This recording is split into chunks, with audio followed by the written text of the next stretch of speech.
Hey guys, welcome back to the channel. This is ConsoleKits Podcast, and today in this episode, we got a main topic that we're going to push off till later in the show. I want to try something new. So when we get into that main topic, it's going to be all about Arcade 1UP and what happened with the 1UP show that got canceled on Friday and Travis. And I don't know all the details, but I'm going to tell you everything that I know based on Facebook and Twitter, kind of tell you that everything that I have seen and followed on it, and I'd like to hear what you have to say about it as well. But the first thing I wanted to do was jump into this thing. I love podcasts that have this thing called Pick of the Week. And so Pick of the Week is usually at the very, very end, where each person in the podcast, there's this one from The Office that I really loved watching, the Dunder Mifflin podcast. It was really good. They had a Pick of the Week. They talked about movies. They talked about books. And so what I wanted to do is to front load this content with some of the things that I've been, games that I've been playing, movies that I've been watching this week, specifically this week. And I want to share that with you. And the reason why is because last week, on last week's podcast, it was, in the week before, they were deep into the podcast. We got into some topics about Doctor Who. One person reached out to me and got a few comments about how they had never watched the episode Blink. They'd never seen the Doctor Who episode Blink, and they watched it based on that recommendation, and they were really excited. They really enjoyed it. So I thought, hey, let me try something different. Let me talk about some of the things that I've seen this week. This week had a really cool week. I went to several arcades. We'll talk about that. The games that I'm playing here at the house, we can talk about that, and some TV shows that I've been watching. And then we'll get into the main topic. So stick around with me. If you want to support the channel, listen in. I'd like to hear about your week as well. Yeah, Bill's Retro Show. He's saying Blink is one of the best episodes ever. So again, if you haven't seen the Doctor Who episode Blink, go check it out. I think there's 2 Blink type episodes, but the first one is killer. So the first thing I want to talk about is an NES game that I learned about this week. I'm going to take you through the story of how I learned about it and the evolution of it, and then how I played it and how I talked about to my friends about this game. And so let's check it out. So on Twitter, there's this guy Sentinel6 that I follow. He has some interesting tweets from time to time. And he says, here's my weirdo top 10 NES Famicom games, but I'm worried Mario fans will put a hit on me. So take a look at this list. It's a pretty decent list. I was looking at it. I was like, okay, I've played that. I played that. I played that. And comment down below in the live chat if there's any games in here that you love playing or you haven't played. For me, the one that stuck out, the fact that he did Gimmick as number 2. Gimmick is awesome. It's an awesome game, and I only learned about that. See, I think it was about 2018 I learned about that game because there was this guy that was having me to mod his NES console, and he was all about trying to get the high-quality audio out because it's a Japanese import that has a 3rd-channel audio.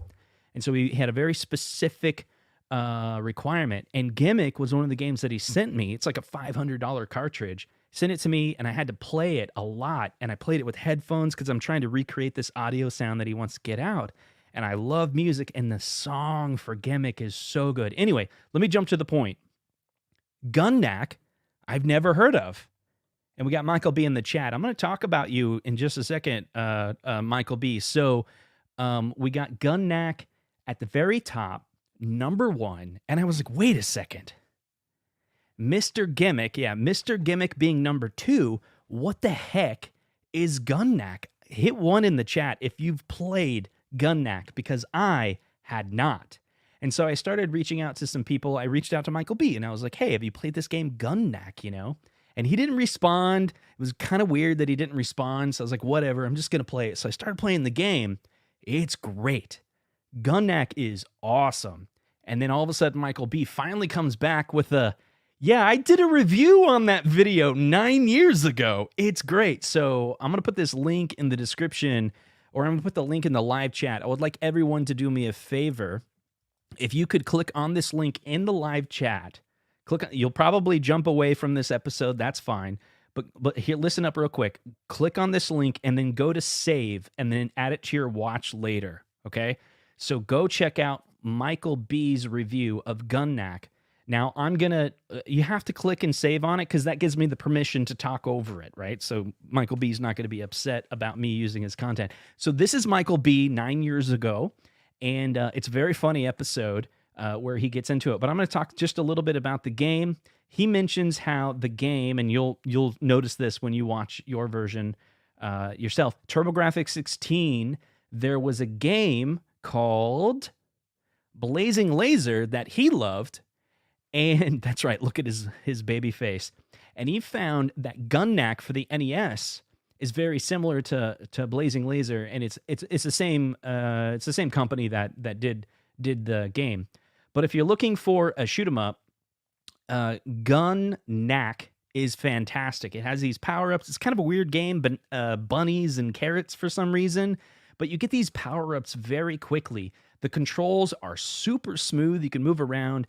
And then the bosses are somewhat challenging because you have these bombs and you got to time it just right. Like there's only certain times that the enemy can actually take a hit. And if you do these bombs, the bombs kind of go in a circle and you got to time it just right to be able to get it to work. Now, when you die in this game, it continues to go and then Gun Knack just comes back. But if you die about 3 times, I want to say, that's it. Game over. It's over. You can't go any further. So I got to Area 2. I beat the first 2 bosses that will then get you into Area 2. And I can't recommend this game enough. Just now discovered it. Thank you, Michael B., the Game Genie, for doing a review on it such a long time ago and allowing me to kind of talk over it. If you want a full comprehensive review of this game, get excited. Go check out Michael B., the Game Genie. Gun Knack is amazing. So I've been playing it this week. I'm trying to get good at it. I've only been playing it. I played it yesterday and today. That's right. Michael B. has his own legal team. He's trying not to upset her. That's right. So go check out Gun Knack, and you got to play it. It's a lot of fun. If you've never played it and you love NES games, go load that on your emulator or your EverDrive. Give it a shot. It's really good.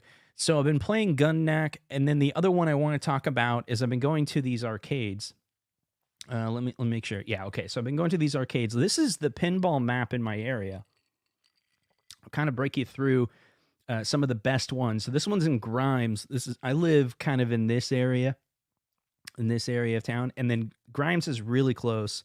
Old school pinball machine. They have the Attack from Mars remake. Very, very good. They have the Jurassic Park. It says premium. It's not. It's actually the limited edition. So someone needs to update that. It's a limited edition on that.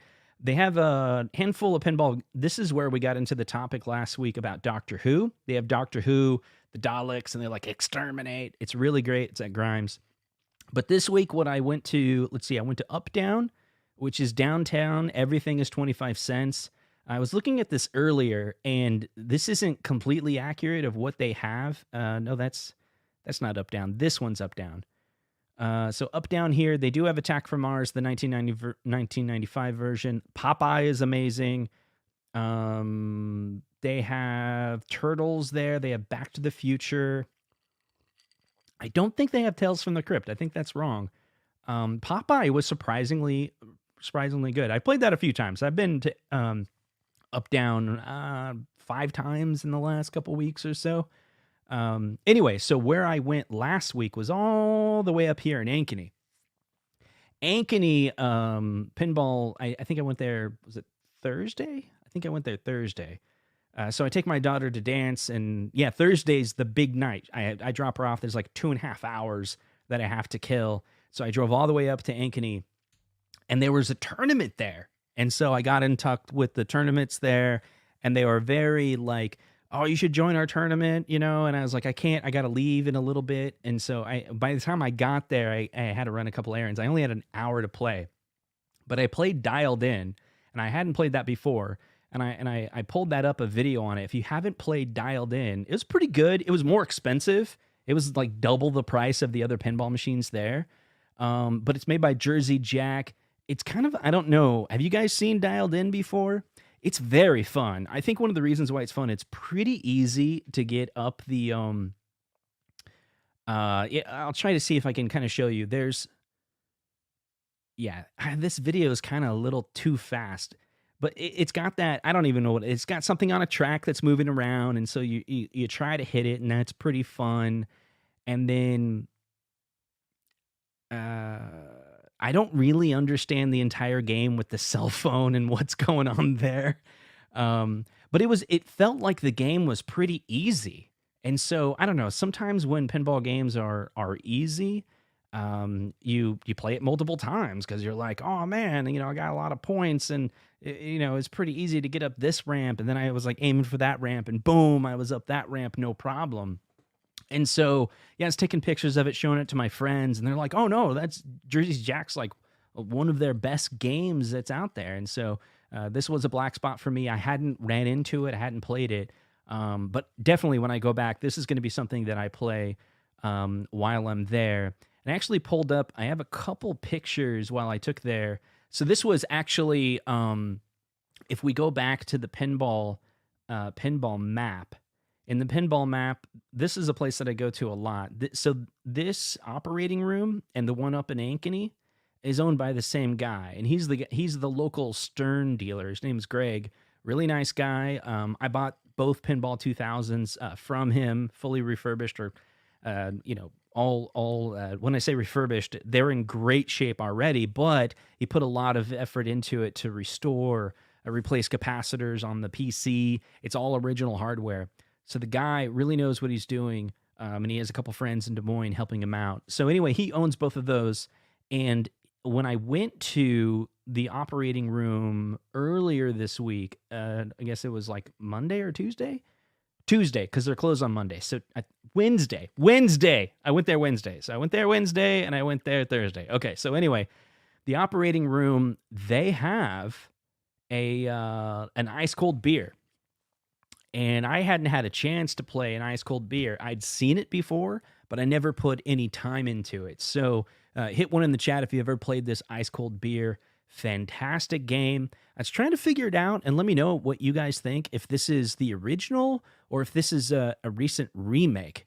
But ice cold beer is here's the thing. It's very fun. This particular ice cold beer is the same cost as their pinball machines. So, but this ice cold beer, the game goes very quick. You only get 3 chances. And so I like it, but I also don't like it because I wish I could play it on free play is what I'm trying to say. Like it guzzles your tokens very quickly. And so this is one of those card swipe places. And so it's 10 points, which I think is about 40 cents at this arcade. So each time you want to play this, it's about a 40-cent game. So if you've never played it, it's got 2 joysticks, and they only are 2-way, and they go up and down. And if you see this bar that's going across, what you're doing is controlling that bar. And then there's a ball that's going back and forth, kind of like a pinball, right? And your goal is, as you see right here, there's a number 1, and the number 1 will be blinking because that's your first target. And so your goal is to get that ball into that hole, but the only way it'll move is with gravity. So you have to balance this thing. Like if you have it perfectly lined up, that ball's not moving. You got to tilt it a little bit, right? But the challenge is you can't go in the wrong hole because boom, you just lost a turn. And I think it's 3 tries and you're out. But number 1's pretty easy to do. You just got to avoid this first guy on the right, get in that hole. Number 2 is a little bit more challenging. 3 is really hard. I got to 4, and that's what I'm pointing at. That's the highest I got to it. I was trying to do things where I, kept it in the left corner and dragged it up. But that doesn't work because, if you leave it in the left corner, just like move the bar on the right all the way to the top, you'll just go right in that hole right there. I thought maybe I could kind of go around it. Anyway. Ice Cold Beer is pretty awesome, and I heard, isn't this one of the games that is rumored that AtGames is going to come out with? I like, is it like an emulator version of it, or how would that work? But there's a new commercial version, and I'm not really sure. Yeah, Michael B. the Game G, free Ice Cold Beer. Anyway, if you go into an arcade and you come across an Ice Cold Beer, definitely check it out. It has this kind of there's not a lot of games that I play that still give me that like almost like rush, that exhilarating feeling. And I think, I want to say Consultations says the remake is crazy expensive, isn't it? I think it's like $6,000. Is that right? Let me look that up real quick. So Ice Ice Cold Beer remake. Yeah, so the remake is like fully. So Taito Ice Cold Beer remake are on the way. I don't know how much it cost. Anyway, I can't find it quick enough, and I kind of like making the show just keep going. Anyway, they're expensive, but if you come across it, definitely play it because it's awesome. The next thing I want to talk about, so I played Dialed In, Ice Cold Beer. Those are kind of some highlights. When I went to Ankeny, the operating room in Ankeny, really nice up in Ankeny. They got a lot of pinball machines. These are the highlights that I was really focused on. Dialed In, there on the left. The new Dr. No, I didn't do very well this time. I got to like 100 million, 130, I want to say, is my highest. But I think I barely broke 10 million when I went on like Thursday. Godzilla, I've gotten over 100 million, but 42 million was my highest the other day. But then the tournament started, and I want to join that tournament. They say they do it 3 times a month. So I'm pretty excited to, and there's all these people at various levels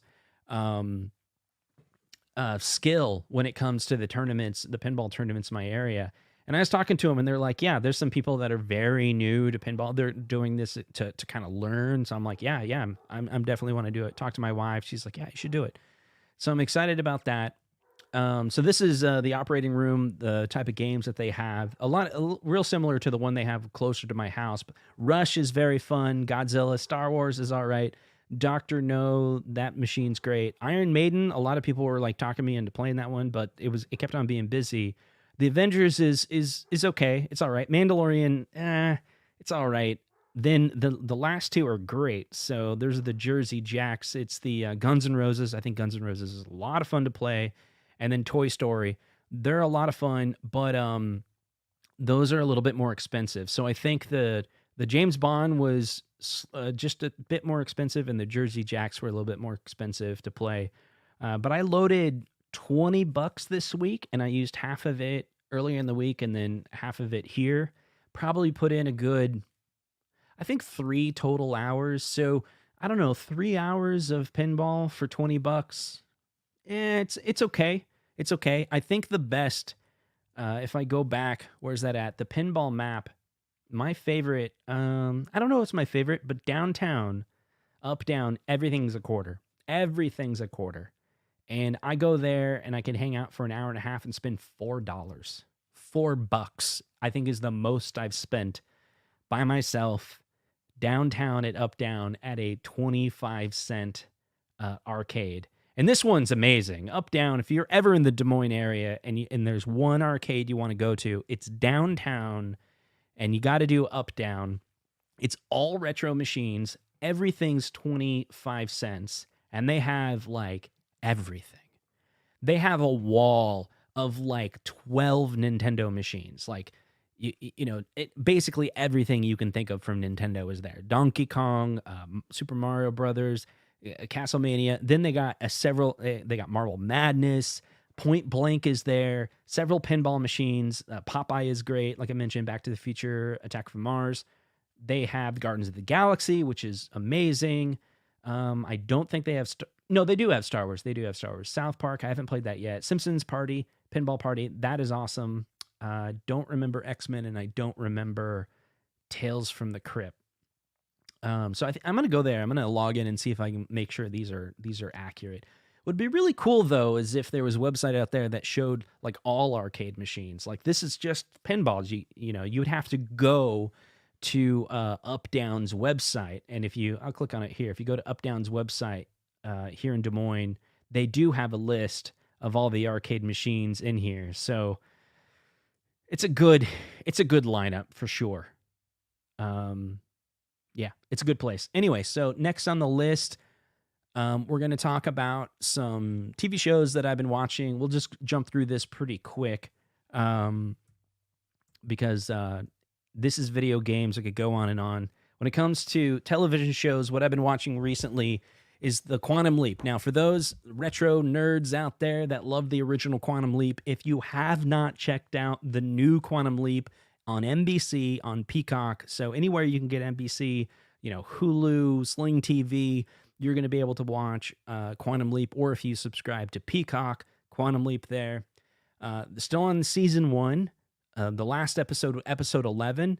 Episode 11 of Quantum Leap is my favorite episode.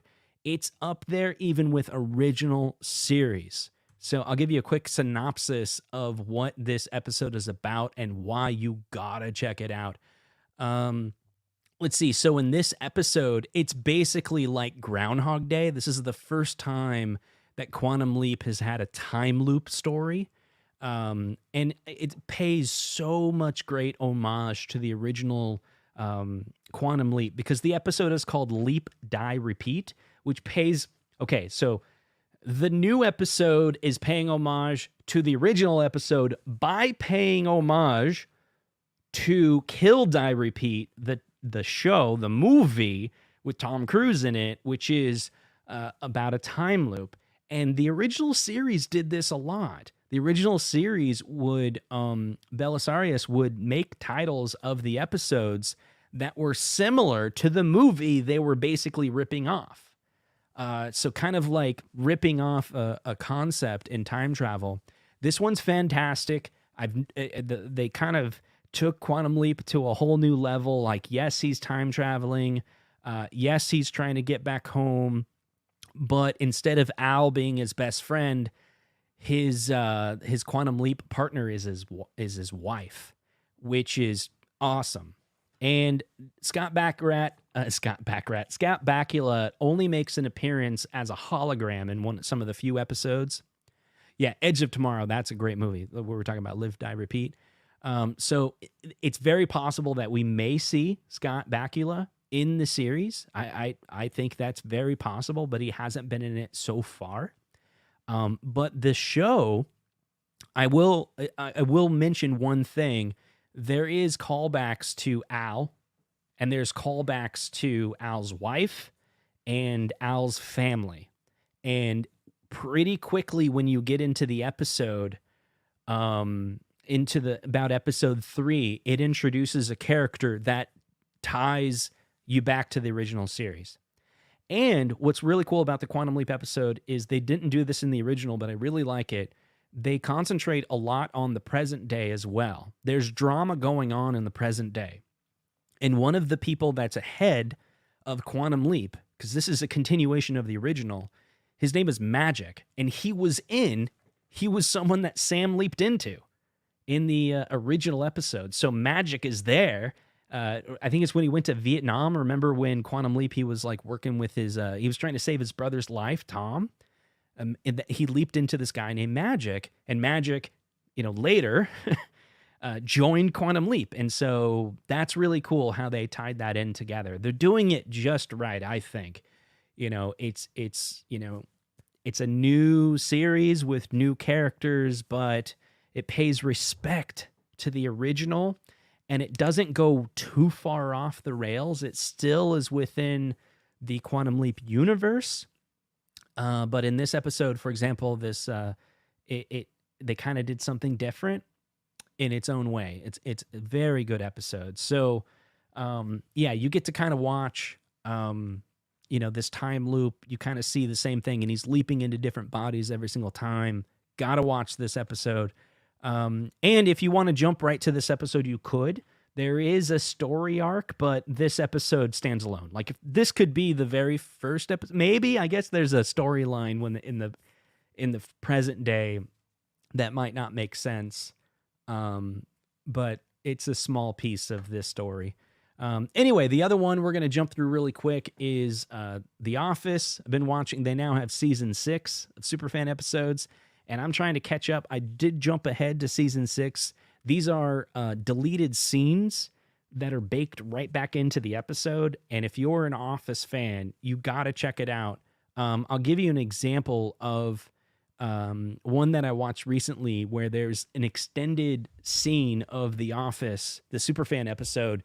Do you remember the episode where Michael Scott, he's broke? It's called Money. And so this is Money Part 2. And in Money Part 2, he's talking to Oscar.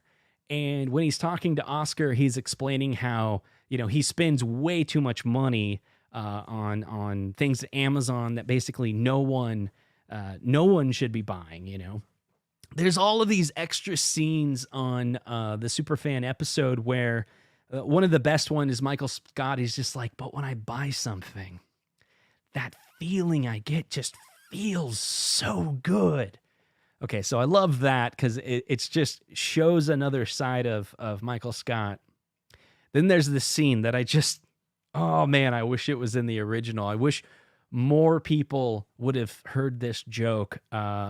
It's great. So what it is, it's Oscar is talking to Michael, and Oscar is saying, Michael, is there anything you can do? Do you have any savings or anything, you know, that you can pull from to kind of, you know, pay down your bills? Do you have any CDs? He's like, I do have CDs. And he's like, where? Great. Where are they at? And he's like, yeah, I have 2 portfolios. And he's like, well, you got 2 portfolios? That's great. Where are they? He goes, well, the one is in my back seat and the other one is on the visor. And it's that point you realize he's talking about like literal music CDs. And then it does a talking head. And the talking head, he says, I've been investing in CDs for a really long time. I buy music I don't even like. And it's just like, come on. I think that's the one, probably one of my favorite scenes of the Superfan episode. So if you're a big fan of The Office, yeah, too bad he didn't save his money for Scott's Tots. That's right. So, yeah, so those are some of the things that I've been watching this week. A lot of Peacock, The Office. And so now it's time to get into the main subject. What the heck is going on with Arcade 1UP? Why did they cancel the show on Friday, right? So, I mean, the beginning of this episode, obviously, we're hopefully talking about fun things. Hopefully, you learn some games that you haven't played or maybe got some inspiration. But this second half of this show, it's like we're going to talk about the main topic, and it's ridiculous what's going on. And I don't know, hit 1 in the chat if you've been following closely about what's going on with Arcade 1UP. Do you know why they canceled the episode? It was supposed to be an update on Friday. I'd like to get your thoughts. Tell me what you think happened. And here's what's going on. I don't know. I'm not going to sit here and say, I talked to John, I talked to Travis, and here's what's going on. The truth is, I'm out of the loop, quite literally. I only know now what is from Twitter, and it's because when that update show was started, I handed the keys over to Travis to be able to log in to StreamYard, which is a tool for doing live streams with collaborating with multiple people. And the goal was he takes over everything, which is really funny because it sounds as though Travis is out. So who knows what's going to happen now? Like, can Arcade 1UP figure out how to do this on their own? Hopefully. But the reason why they asked me to help with StreamYard or pressing buttons in StreamYard is because they have no clue how to do it. They have an IT team. Maybe they should just ask the IT team, like, hey, can you help us set up this stream and press buttons when the camera needs to be moved around? Now, Travis, I believe he came in and he was supposed to use his skills as a content creator to be able to, ask questions, like basically be the host of this show. And part of it I totally understand, right? Like if you're going to do some type of interview show, you could do it where it's just John D. Basically, imagine it's a solo podcast where he just goes up and he goes, I'm going to tell you everything that's going on. And maybe he just interacts with the group directly. Or you have Liv, Nicole, and Justin Wong all on there. And John D seems to be the one that's just super knowledgeable about different titles, what can be said, what can't be said. He definitely leads the communication right now. And I think they should be able to do a show by themselves. But it's my understanding And this is cool. So Tony says Moat has a stream with Travis later today. So maybe we'll get some answers there. But I'm going to show you what I was able to put together to try to, kind of figure out exactly what's going on with the show. My understanding is there's crazy chaos going on with the Mortal Kombat MK4 movement. The MK4 movement, the free MK4, basically the situations that took place, the circumstances that took place, which we'll get into, caused them to cancel their show. Like freaking Anthony, who made a video about a joke about how you can play MK4. Like, it's all Console Fanboy's fault. Console Fanboy made a joke video, which hit 1 in the chat if you knew it was a joke. Hit 0 if you thought it was serious. Like, did you honestly believe that the video that both Console Fanboy and Anthony made really allowed you to play MK4 on an existing arcade 1-up cabinet? Both of those videos ended with free MK4. If you could play MK4 on it, why does it need to be freed? Wouldn't have the hashtag at the end would have said, freed? It's freed? No, it was a joke.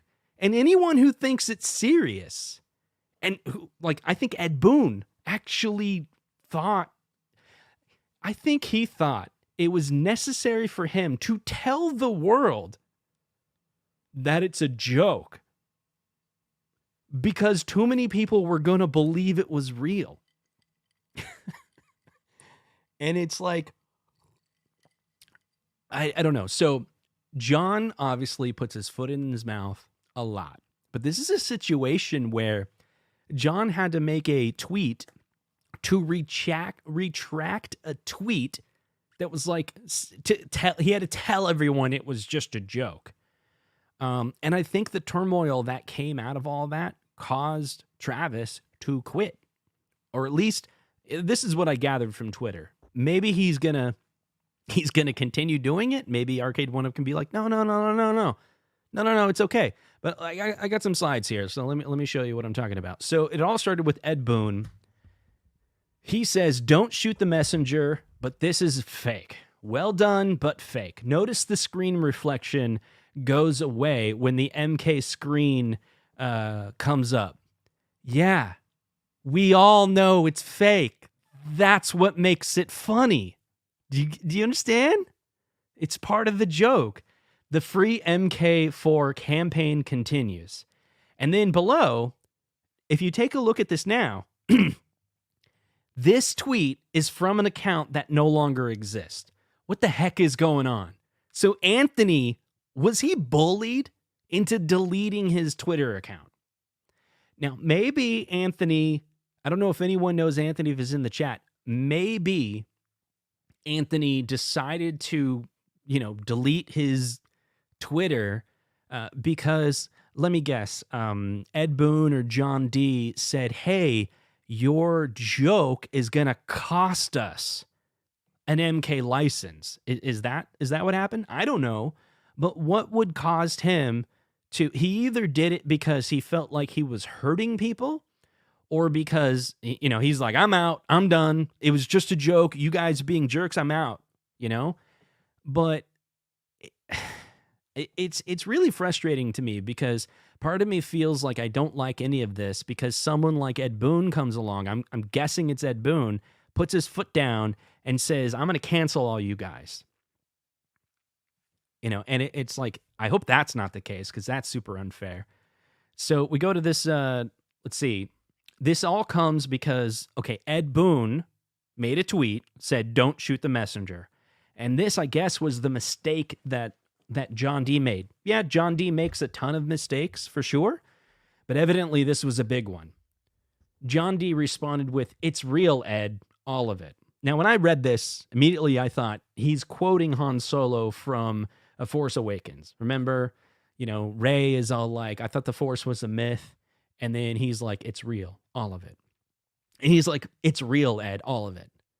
Now, John D is clearly being sarcastic. I mean, Ed Boon points out how it's a fake. And John D's basically like, no, it's real. It's a joke.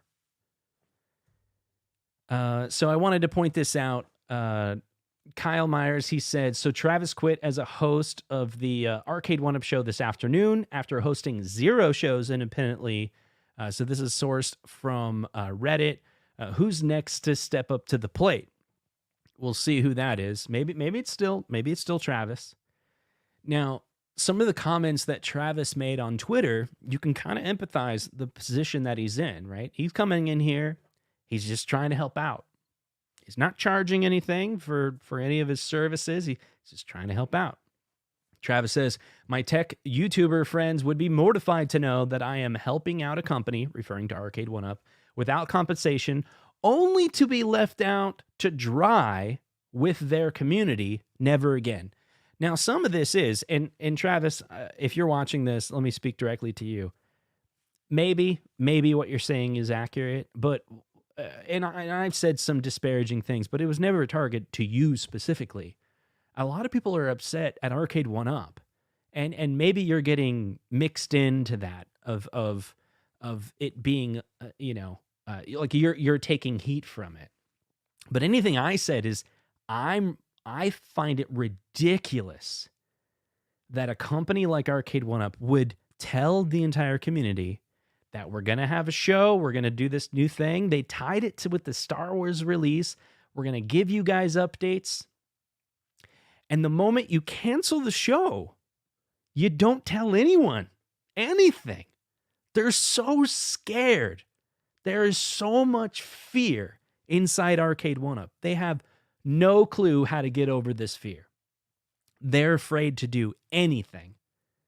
And then I think it's backed up because they're like, yeah, we make a tweet and then Ed Boon freaks out and then we have to apologize to Warner Brothers and they get scared from that. They do, Arcade One Up does a release, half the community hates it, the other half doesn't. And so probably from Arcade One Up's point of view, they can't ever get anything right, which is partly true. But here's the thing, like one of the reasons why you can't get anything right is because you're just not owning it. Just own it. Just don't be afraid. Just tweet, hey guys, something came up. We can't do the show. More on this later.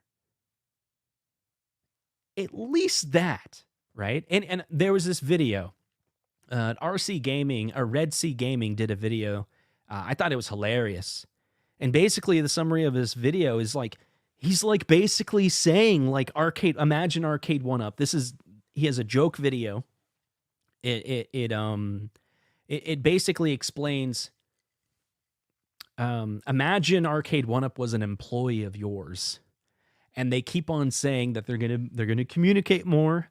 And now you sit down, you're their boss. And you're like, hey man, you said you were going to communicate more. And then you didn't even show up for work the next day. And some people are like, who cares? But think about it, right? Arcade One Up has all these partners. Their partners are Ed Boon. Their partners are Warner Brothers, the manufacturer, Think Up for the design. But also their partners are the community, their customers. And they hold to their contract and promises to the manufacturers, probably. But when it comes to the community, why can't they just follow through on the things that they promise? If you're going to make a video, if you're going to do a live stream, hold to it.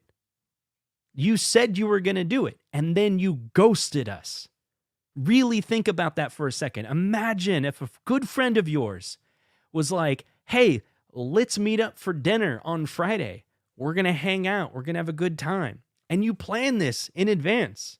I'm going to bring this person, and this person. And then they just don't even show up. Yes, it's just a show. Yes, it's just YouTube. But they didn't even text you. Nothing. This is their problem. Do you understand what I'm saying? Like, it's not enough that they're not communicating. It's the moment they have the opportunity to just simply send a message that's like, hey, we're going to have to postpone this. They are silent. And so I think Travis is trying to explain this. Travis on Twitter, he says, and so it begins. Follow the rabbit trail. This is Travis inviting you. Please, the information is out there. Maybe Travis is a little scared to just say, here's what's going on. Maybe he is under NDA, but I believe his NDA is limited to the beta program, not any of this nonsense. So he says, don't shoot the messenger, but this is fake. Wait. Oh, okay. I'm sorry. Let me back up. I'm reading Ed Boon's message again. He's saying, I think this is what Travis is saying. Notice this tweet from Ed Boon now shows that Anthony's Twitter account is gone. I think that's what Travis is trying to say. He's like, follow the rabbit trail. He's saying like, this is all associated. And then rest in peace, Anthony's Twitter's account. He's a great artist, but maybe some can read the tea leaves now and give me a freaking break. This is Travis saying this is all related.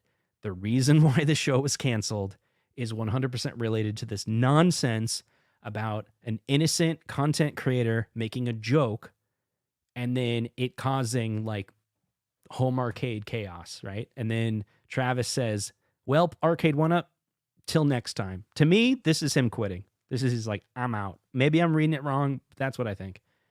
I made a theory. I said Money and Control. MK4 re-release is real, but primary target is consoles like Street Fighter, like those anniversary series. Code Mystics is probably development, either an emulator or port. It's funded, no doubt, by someone backing Ed Boon. I'm saying like there's investors involved. But the MK4 movement got too big, and it's not aligned with the investors' goals. So they killed it, and they think they own it now. Travis says, at this point, with everything going on, I'm on team free MK4 on Arcade 1UP now. I think he's upset with the matters that were going on.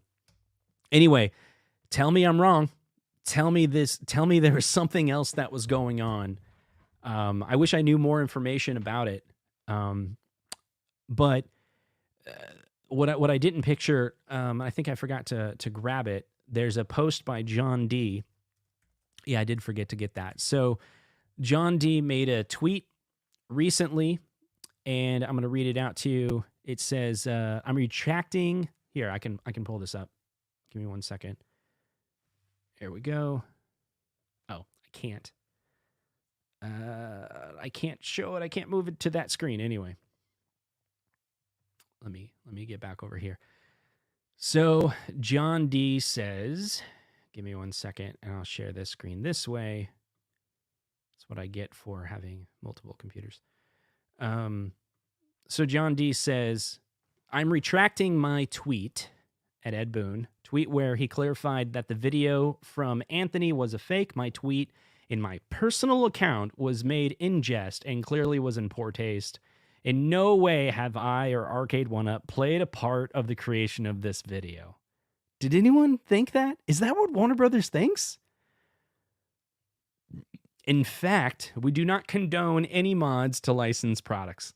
Someone's forcing you to make this tweet. I sincerely apologize to Warner Brothers family. I think that's clue in who's making you make this tweet.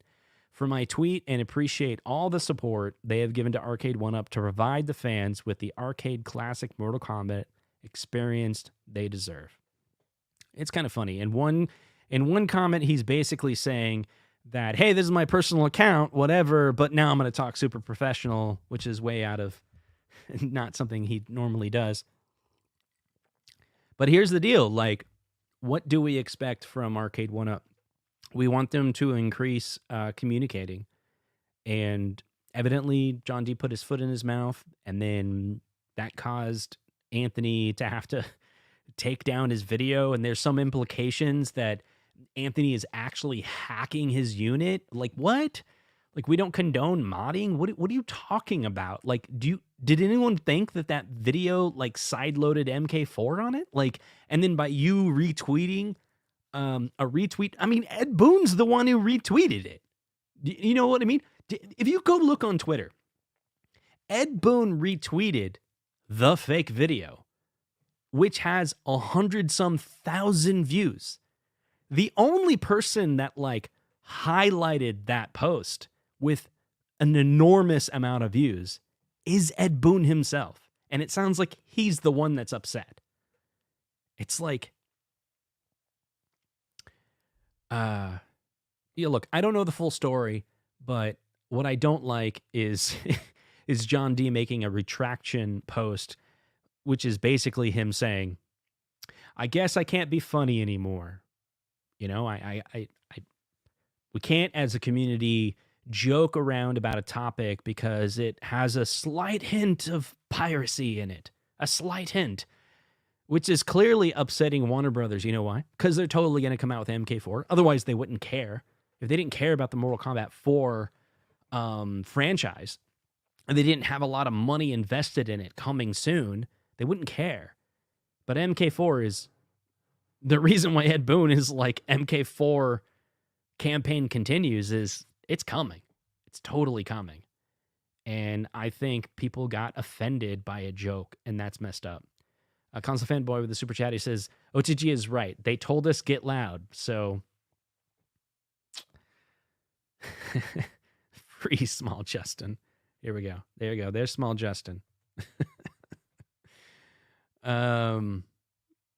See, Console Fanboy with another super chat is, why is it our fault that people are dumb? Yeah, I was thinking through this, and I'm trying not to be harsh, but I feel as though it's like someone didn't get the joke. And I remember this being like this at a company a couple of years ago. 10 years ago, I was at this company, and then someone like a CEO got up in front of everybody and was talking about how this incident that took place, he called it an incident, was out of line and we can't accept that behavior anymore. And we had to tell him, like, no, you don't get the joke. And then he was like, no, it's unacceptable. And we're like, no, it's only unacceptable because you didn't get the joke. If you got the joke, then it's fine. And nothing this person said was offensive in any way, but you totally mistook it. And you, out of 100 people, are the only person that mistook it. So you're banning speech because you're an idiot. That's what everyone said. There's a group of people that actually like put their foot down to protect the person that said the comment, because they, in no way could it ever to any intelligent person be considered offensive. And so, I don't know. That's how I feel. It's very similar. It's like, it's just a joke. It wasn't offensive. Nothing Anthony did was offensive. How is it offensive? And all of a sudden it's turned into the situation where he can't do that. And then Anthony's account's taken out. And then now the community suffers because we're not going to get any communication because evidently it's too risky to have jokes. It's dumb. And like so over all of this. It's like the dumbest thing. I don't know. It's ridiculous. Like the fact that this is the news of the week. This is the podcast drama. Like, you want to talk about something else? Let's talk about something else in the chat. Definitely. Someone did get the joke. Story of my life. There you go. Lack of clear message or answers of any type beyond speculation and slightly cryptic social media posts is ridiculous. That's ridiculous. It is. Now you know what I deal with the arcade community. All right. And this Anthony says, dude, this is crazy how much off topic this has gotten from the retro gaming. We, the community, are here for retro gaming arcades, sharing thoughts on common interest and keeping this industry alive. JR has been saying change the subject for the last 10 minutes. He's like, 100%, it's dumb. Let's do it, guys. Let's do it. All right, so for the last 12 minutes, let's talk about something else. So, no, I do not have a bit LCD. Do you recommend the bit LCD? I do have the new back box for the Legends pinball. I haven't put it together yet. I've been doing a lot of work in my basement. I was going to refinish it. Even today, I was like working through exactly what I'm going to do in my basement. I hung sound blankets, and for a while there, I was like, nah, maybe I shouldn't do that. I should finish it. But now I'm like, did the math and did the cost and the experience that I'm going to have to learn to be able to do it myself, or the cost of hiring someone else to do it. I'm just going to do sound blankets. It's only $500 more. I know you said panel it, bro. There's some complications on the panel. Like, I have a couple drains that I would have to frame around, and I'd have to. It's just I don't think I can make it look good. So screw it. I'm just going to do sound blankets. It gets me 90% there at like almost no cost. I mean, the cost is like so much less. So once I get that in place, I can get things organized. I have 4 pinball machines that have to come down into this place. So Jurassic Park is coming Tuesday after next. So around middle of, I think the shipping. So Jurassic Park Stern, I bought that from Captain's Auction, and then the other one I got is Premium Stern Godzilla, and that's, I don't know, that's the February. It's the February run of Stern, so that'll come when it comes. I don't know when it's going to come. But that one worked out. Both deals worked out really, really good. I saved on tax. I saved on shipping. Kind of negotiated. I just kept on like, is there any way I can get a discount? Like, what if I pay with, like wire the money? And everyone worked with me when I was just like, I want to spend the least amount of money. And so anyway, I'm rushing. That's why I haven't made content on Wednesday recently. It's like, I'm just down here, like working on the project Wednesday night, because I got a little bit of time Wednesday night. And then Saturday night, I worked on it some more. Then I was building a spreadsheet that's map out exactly how I'm going to get this basement finished. I got about $1,000 is what it's going to cost to like for the lumber and then the drywall. But then I decided to cancel that project and just go with the sound blankets. Anyway, my point is once I get that all done, then I can organize the game room, which includes the Legends Pinball back box, hooking it up to the PC, playing some, some FX games on there, some Zen Pinball, and all of that stuff. And then, I don't know, maybe I'll make some more content. Donovan says it's good. Guerrilla marketing for when MK4 happens. I don't know. Maybe they're like playing into this drama. I don't know. I don't know what's going on. Any guess, Michael B, 19K Fox, ConsoleKits, if Arcade 1-Up will ever come out with new and improved virtual pinball, or are they done along with the countercades apparently?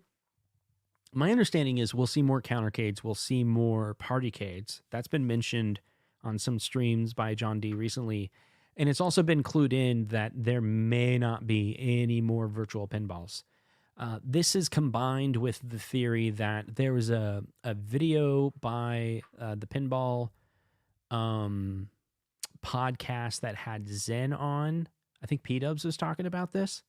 And there were some implications that the guy from Zen was implying that they're planning on building their own virtual pinball machine that you can buy. Someone else had mentioned this idea that might be sticky because they think there's a contract with Arcade 1-Up and Zen that's mutually exclusive. Both of them are excluded from working with other people when it comes to a home arcade version. And there's what's implied by that theory is that Arcade 1-Up can't work with anyone but Zen, and Zen can't produce their own virtual pinball unless Arcade 1-Up is related. But from my point of view, that's a rumor. Like, has anyone ever said that with authority? I don't think Arcade 1-Up has ever said that. Maybe Zen said that in that stream. I don't know. But everything I've heard is like all the signs point to this may be it for pinball. Because people have asked that question about pinball, and it's been very like, this is kind of it. The answer has been like nothing in the horizon. Words like that. There's also still pinball machines in stock. They're not out of stock. So there's an inventory of them somewhere. But who knows? No one can predict the future. Let's see. Thor says, do you think there's anything to the rumor of Arcade 1-Up is using emulators without proper licenses? And that is the reason they can't get online working and all the related drama.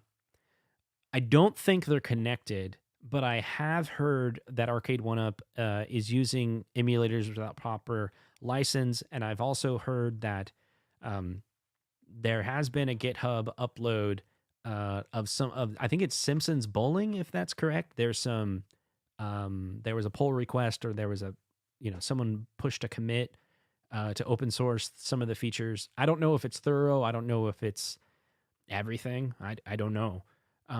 But my understanding is when it comes to Marvel vs. Capcom 2, they're working with the developers that had created the online experience in the open source world.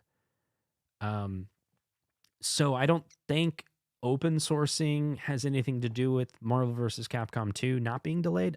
Like, I don't think it's stuck in legal, if that's what your question is. My understanding is they hired the developer that works on Marvel vs. Capcom 2. I can't remember the name of the emulation. It's like the same one that's being used, that's popular out there to play Marvel vs. Capcom 2 online. Someone in the chat's going to say it. And I think they hired the guy to help integrate it. And so there's just some technical challenges. I don't think there's legal challenges. I think there's just technical challenges. Mike says, if Travis is out, maybe Arcade 1-Up could offer the 1-Up show to Glenn to complete the full 360. Nice, Mike. Looking forward to the next music stream you do. All right, I was thinking about doing that. So Rob asks, is Travis MCP out? I don't know. Based on his tweets, I think that's a high possibility that Travis is out helping him. But, I don't think he said anything he can't be like, okay, fine, I'll just do it. I mean, all it would take, I would assume, is I think he's upset with the community. Like, I think there's the impression that Travis feels that the community hates him. And so he's like, why am I doing it then? I'm only doing it to try to help the community. I get nothing out of it. And then everyone's mad at me. And his tweets online are implying that he feels that people are blaming him. I did see a post from him somewhere that he was like, Travis wanted to tell the community, hey, the show's being postponed, but he doesn't have access to YouTube community. He doesn't have access to any of that. So he told Arcade 1-Up, you tell everyone, hey, like, make a tweet or something. But they didn't. And so he's like, it's not on Travis. Like, they only gave him access to StreamYard, the tool to be able to host the live stream.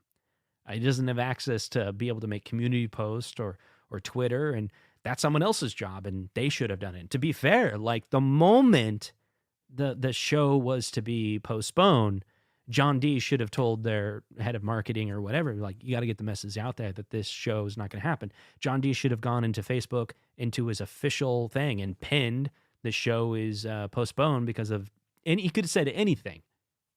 He could have said, we got some delays, be non-specific, at least something. And everyone would be like, oh, okay. There was an issue that came up. We got to handle it. Whatever it is, we'd understand it. It's just the silence that sucks. What's the possible of what's your thoughts on a possible Time Crisis arcade cabinet? Let's go down that rabbit hole. I only have a few minutes left to the show. We've seen leaks of Time Crisis, and I think it's going to be Time Crisis 1 and a handful of other games. Point Blank, I think, is going to be one of them. And there's some good leak information out there. Why it's postponed, I'm not sure. We should have got it by now. Maybe they decided to postpone it. My understanding, I think that's going to happen. And maybe retailers didn't like the idea, but we saw the mock design of it. I think they're going to do it. And it was in that deluxe style as well. Let's see. Sorry, I'm going to jump to the end. This is right. I'll tell you, like, I had Travis on my show. And the reason why, in my show, when I started, when I talk with people that I don't have a lot of, rapport with, I'll break the ice. I think that really helps. And so the beginning of the show that I had with Travis, as I said the whole thing about, I'm super jealous. Why did they choose you? That's me breaking the ice. That's me saying something to make Travis uncomfortable that causes him to laugh, which he did, and then defend himself, which he did, and then start talking. And I thought we broke the ice pretty well. But the whole idea was Travis is going to become the official, liaison, whatever, help out Arcade 1-Up, do all the things that they need help with. And I had him on my show for one reason. I didn't think it was going to work. Not because of Travis. I just don't think this whole thing that they're trying to, it's Arcade 1-Up's fault, no one else's fault. And I thought to myself, I'm going to do what I can for it to succeed. And I've done this before at work. Like with work, there's like things I don't agree with. Like at many jobs I've had, I'm like, the company wants to go in this direction. I'm like, that's a bad idea. And then the boss comes down and says, no, believe me, we're going in that direction. It's the best thing we should do. And I have this attitude of, sounds good. I'm going to fully support it, because if it fails, it's not going to be my fault. You're not going to put it on me. I'm going to do everything I possibly can for it to succeed. Like, there's no sarcasm. Like, I'm literally going to do everything I can for it to succeed. Because that way, when it fails, it's your fault, not mine. You can't blame me for not trying. And so I thought to myself, boy, no one knows Travis. All right, let me bring him on the show. Bring him on the show. Everyone can get to know him. You know, Travis is a bigger YouTuber than me, but the community, like, I've had him on the show before, and literally there was people in the comment, they're like, who is this guy? I have no clue who Travis is. And it's just because of content bubbles. That's all. You know, like, he's a tech YouTuber and this is a home arcade space, and people just didn't get to know him. And so I thought, he seems like a nice guy. Let me try to help him out the best I possibly can. And that is, let him use my platform for people to get to know him, because get used to it. He's the new face that's going to be communicating all the details, whether you like it or not. It's going to come from this guy. Okay. And so I thought, there you go. The best thing I can do is try to introduce him to people, so the most amount of people will get to know him. And whatever happens after that, that's on him, or that's on Arcade 1-Up. And at this point, I do feel like the community didn't 100% accept him, but hey, it is what it is. I got a lot of comments on my video that are like, I don't trust the guy. I'm like, okay, all right, you don't trust the guy. I that's how you feel. I'm not gonna say you're wrong. It's how you feel. Okay. I think he's just another content creator that's trying to help out Arcade 1-Up. There's a ton of them that do that because they want the company to succeed. That's what they want. We all want, like, that definitive cabinet and that title that we're all hoping for. And unfortunately, this weird company, Arcade 1-Up, that got the luck of the draw to be able to be the one that delivers the partnership between the manufacturer, the designer, and the customer and the retailer, they got picked to be the one that's going to try to bring this retro gaming to the community. And they're trying to do the best they can, and they're not great at it. But there's only a few other alternatives, and what are you going to do? Those alternatives don't necessarily have the license, and they're not building the cabinets that Arcade 1-Up could. Anyway. Yeah, I recall people didn't jive with him on MK Pro release stream or something. I can't remember fully, but yeah. I thought Arcade was the chosen one. I think it's a sad thing for Travis. It wasn't even given a chance. Yeah, I really hope that he doesn't. Like I get the idea that we never asked for a community liaison. That makes sense. All we really want is Arcade 1-Up to give us answers. Sounds good. I agree with that. But I also think that we could see what was going to happen. But now with this stupid 1-Up show got canceled, I don't know. Hopefully it's on next week. I think Moat may be in the know. He postponed his show. Did Moat postpone his show knowing that it's just going to be next Friday? Hopefully. I don't know. He didn't take the job. It's thankless. No gratitude position. He didn't need to take the job. It's a thankless, no gratitude position, sadly. He did it to be a good guy. Yeah, and maybe he'll stick with it.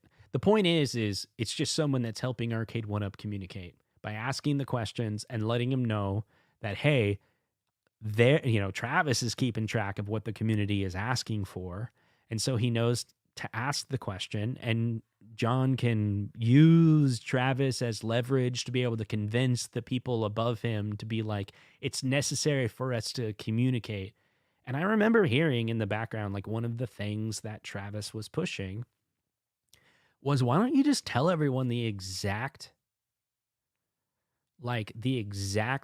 amount we're making? Exactly.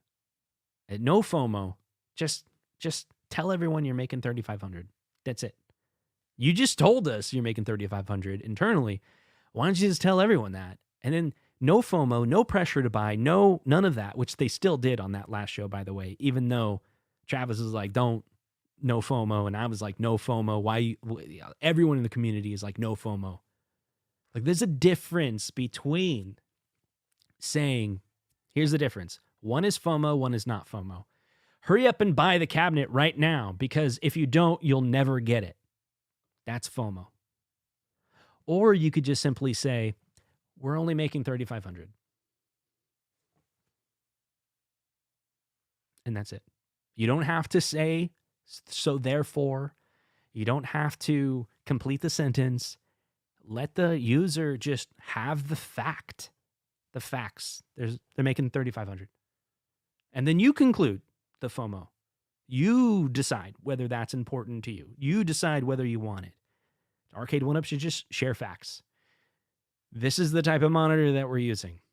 This is the design. These are the games. This is the emulation. This is the online. This is how many we're making. This is the price. This is how long we're going to have them in production. And this is when they go out of production. There's the facts. Do you have any questions? That's it.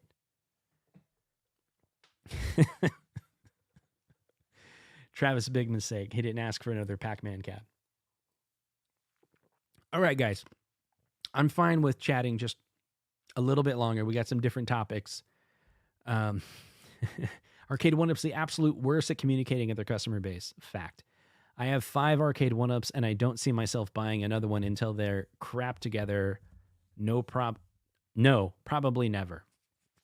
This is the time for them to prove us wrong. He's stuck. He wants to get the truth and ask them questions, and they don't want to answer.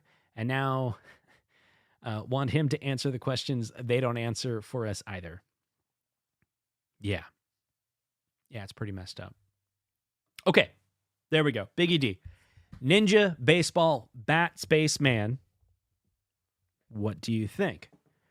Let's see. So iArcade came out with this game. I didn't buy it because I have other means to play it, and playing that game on an arcade, that doesn't look like it. I mean, I like the iArcade. I have 2 of them. But I saw the price was $14.99, and maybe I would buy that game. Maybe I wouldn't, but I didn't. And so I didn't buy it. Like, I thought I'll buy it if I feel like I want to buy it, but then I didn't buy it. So there you go. The game is fun. I played it years ago. I don't think I've ever played it through, but the first few levels I played. I think it's up there with, it's a good beat 'em up. It's, I think the first stage is more enjoyable than the Teenage Mutant Ninja Turtles first level. Yeah, I think it's a pretty good game, but I didn't buy it. NFL Blitz is the Simpsons cab of 2023. It was like $199, and half the time it took Simpsons to get there. Is it $199 now? Like, I mean, it jumped down and then it jumped back up. Yeah, I guess that's fair. I mean, I got it when it was like $300. Then it did go down at Sam's, right? Yeah. It's a good point. It's the Simpsons of 2023. Yeah. Played it on my Bobby Voo. Got to the 3rd stage and got bored. Yeah, some of those beat 'em ups, though. Yeah, some of them, I don't know. They get boring quick. Let's see. $14.99, but you can only play NBBB online and with proper controls. Did the Pins Mechanical open up in your town? I love that place. I don't think so. Let's see what you're talking about. I don't think so.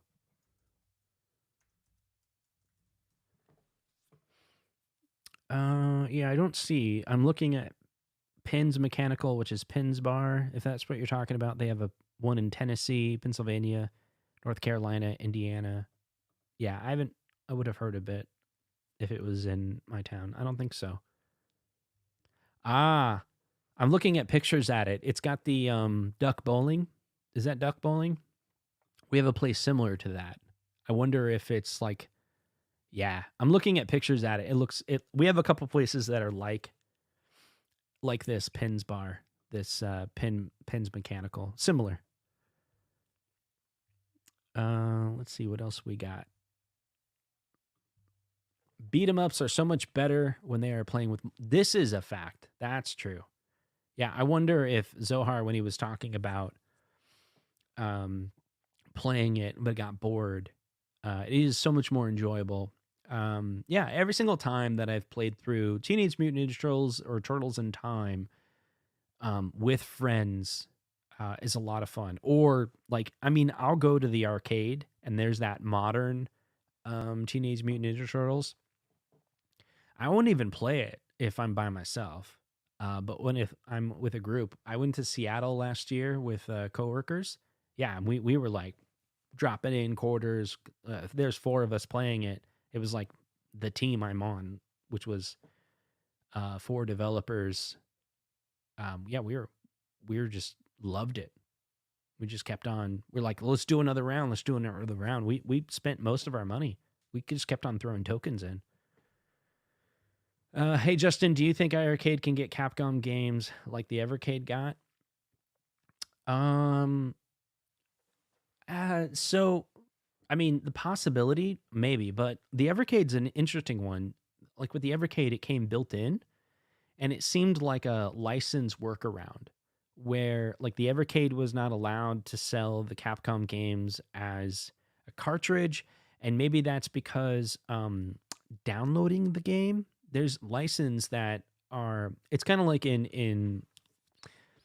so yeah, I worked in cable for a really long time, and in television and in movie, there's a license for every possible thing you can think of. So you can be like, you have the license to redistribute, you have the license to broadcast, and it means terrestrially or through satellite. You have the license for like a pay-per-view. You know, you can pay a fee. You have a license for, you can do it for free, but there's ads, and then there has to be ad sharing revenue that's shared with the content owner. There's a lot of different licenses when it comes to movies, and I think my understanding is when it comes to video games, it's the same thing. In the contracts, they'll put in like, "Hey, you're buying this, and only you exclusively can sell it. This does not include the ability to download this game. It's only on the device, and it must become, like pre-built with it." And so I think that's what the Evercade got, which maybe shows that Capcom is very restrictive in their licenses, and iArcade's model is 100% like everything they have in the store is among that download. And so maybe Capcom, they have a different fee, like maybe for the Switch, and the Switch, you can buy the cartridge or you can download it. And I bet those have different license fees associated with it. And maybe some are exclusive. I don't know. If you ask me, do I think iArcade will get Capcom? I don't think they will. I mean, that's just my guess. What about the food fight? Anyone waiting for that? Yeah, you don't have friends. You just play it by yourself. JJ says, we had something like that in Plano with axe throwing, duck pin. Yeah. And you could eat, video games and pin. But it opened right when COVID hit and died in the vine. That sucks. That really sucks, man. Yeah. Most of the, I think all of the arcade places survived in Des Moines. I think they survived COVID. And I was chatting with some of the people. They got hit hard. One guy was saying he lost 70% revenue in COVID. Due to COVID, he could do private birthday parties. And so with small groups, he was able to do that as things started to open up, and that kept him going. But so that guy in Grimes, he works for the post office full time, and he owns a company doing computer repair, and he owns a company doing arcade repair and restoration, and he owns the arcade in Grimes. And so his arcade didn't shut down because it's just one of his businesses, is one of his ways to bring in revenue. And then the operating pinball, he's the Stern dealer, but really his wife runs the show. And he's a surgeon, which is why it's called operating pinball, because it's like a play on to him being a surgeon. So during COVID, he was still doing surgeries, still raking in money. I'm sure. I think the guy's pretty loaded, and his bars were able to stay afloat. I wouldn't be surprised if he probably paid his staff because again, like it's not his primary business. And so, yeah, luckily the shops in Des Moines are, they're secondary businesses. I don't know if it's like that for all of them, but at least the ones that I've chatted with, they're definitely in that. Tyler V says, if iArcade did more light gun games, differentiator. Yeah, I think there's an opportunity for them to really, for iArcade to kind of find like a niche in the home arcade community or in the home arcade space. It's kind of, you'd be like, hey, you can buy our machine. We make it easy for you to buy the games. And we now have a whole bunch of light gun games that are licensed that you can buy, and it's compatible with multiple light guns. So you pick which light gun that you want to use on these games, but we'll do all the hard stuff. There's value there. There's value there. Like if they make it where they've worked with all the developers for the different light guns, like, yeah, it's plug and play. Go buy the send in, plug it in, and it just works. You know why? Because our developers worked on that. We did all the code, and that's part of what you're paying for, is to make it where it's just plug and play. And so, yeah, there's definitely value there. And, with AtGames, so yeah, I think many people have talked about this. If iArcade made their UI clean, that would be great. It's like they would have so much for them. It's like we got the easy button. It's super easy to just buy a game and start playing it. The UI looks great, so it's super awesome to navigate through the different games and find the game you want to play, especially when you have a lot of them. We integrated multiple type of buttons and made it super easy to upgrade them. You can get Glen stuff. You can get different light gun support, whatever you want. You just plug it in. It just works. Here are the ones that are compatible with. Maybe there's a short list, but whereas AtGames, you can do a lot with it, but it's not plug and play. Like it's only plug and play if you want to play the games that are built into the AtGames. If you want to do anything else, you're going to limit your reach because, it is easy to hack an AtGames and sideload games to it, but it's not for everyone. Not everyone's going to like learn that skill to be able to go through the complicated steps to be able to do AtGames, where it's pretty easy on the iArcade to be able to go to store.iarcade.com, find your game, hit pay, and boom, it's now on your machine. Like, that's pretty cool. JJ says, I got the aim track by Ultimark. It's pretty nice. It has a recoil, works with PC, AtGames, PS2, PS3, Bataseria, etc. So this is what's cool. If you're willing to, and I remember JJ, before you kicked off this process of like learning aim track, not Amtrak, and getting into that side of the hobby, obviously you had to learn skills to be able to understand the aim track, the Ultimark, how to configure it, where to buy it, what games it's compatible with, that it can work with the PC, AtGames, PS2, PS3, Bataseria. And that's awesome. And that should be encouraged. Like, if there's people out there that are like, hey, I don't know how to do this, but I think I could learn how to do this, and then look back and go, see, I did that. I learned how to do that. Now I can enjoy playing these games because I figured out how to get it configured on all of these different machines. And that's cool, man. It reminds me this last week, like I got determined to finish my own basement for a while. I started doing all this research and I thought I could do it. And I learned a ton. I was like, oh, okay. So you need treated wood when you're laying it against the concrete. You want to do 16 inches off center for each of the, joists and how you're going to, it's probably easier to do it all on the ground and then lift it up, but you want to go down like 1/8 of an inch because you might have some clearance issues. You're going to have to box it in. Always think about where the drywall is going to be. You never want to be in a situation where the drywall you tap it and it could break. So you got to connect all the dots together, and that's how you frame it. There's different options for on the floor when you want to connect it to the concrete. Are you going to get like the nail gun that's basically a bullet, or there's some screws out there? There's all these different options. So I was just absorbed in that. And it was really cool. And I was confident that like, that's what I'm going to do. I'm going to spend $1,000 and do all the labor myself. And then I just got to the point where I was like, there's some complications there. There's some complications there. There's some complications there. Like, those are going to be really hard for me to figure out. And I decided to just go,